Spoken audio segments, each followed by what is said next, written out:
Hello everyone, Assalamu alaikum. I'm Arifur Rahman, working as an English language instructor. I hope that you all are very fine. Dear learners, আজকের লেসনে আলোচনা করব কিভাবে WH word দিয়ে negative question করতে হয়। যেমন দৈনন্দিন জীবনে আমরা কিন্তু সচরাচর এভাবে কোশ্চেন করে থাকি।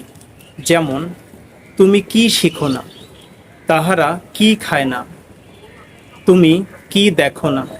সুতরাং এই ধরনের বাক্য বাংলা থেকে ইংলিশে ট্রান্সলেট করার ক্ষেত্রে আমরা একটা স্ট্রাকচার ফলো করব। সুতরাং আজকের স্ট্রাকচার হচ্ছে হোয়াট ডোন্ট আই লার্ন। এর অর্থ হচ্ছে আমি কি শিখি না।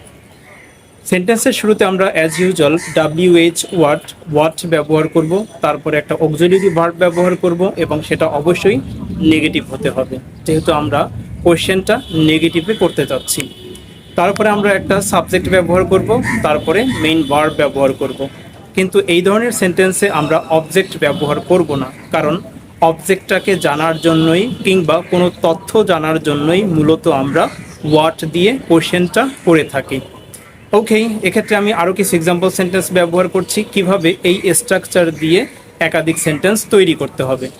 যেমন আমরা কি পছন্দ করি না, হোয়াট ডোন্ট উই চুজ। তুমি তাহার কাছ থেকে কি লুকাও না, what don't you hide from him. তোমরা দুপুরে কি খাও না, what don't you eat at lunch.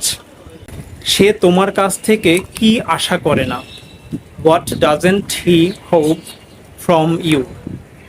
সে কি মুখস্থ করে না, হোয়াট ডাজেন্ট শি মেমোরাইজ। তাহারা তোমাকে কি দেয় না, what don't they give you. ছেলেটি কি দেখায় না, what doesn't the boy show. শিক্ষার্থীরা কি বোঝে না, what don't the students understand. Dear learners, তোমাদের কাজ হচ্ছে ঠিক এভাবেই এই স্ট্রাকচার দিয়ে সাবজেক্ট ভার্ব পরিবর্তন করে একাধিক সেন্টেন্স তৈরি করে বেশি বেশি প্র্যাকটিস করা। Thanks for watching.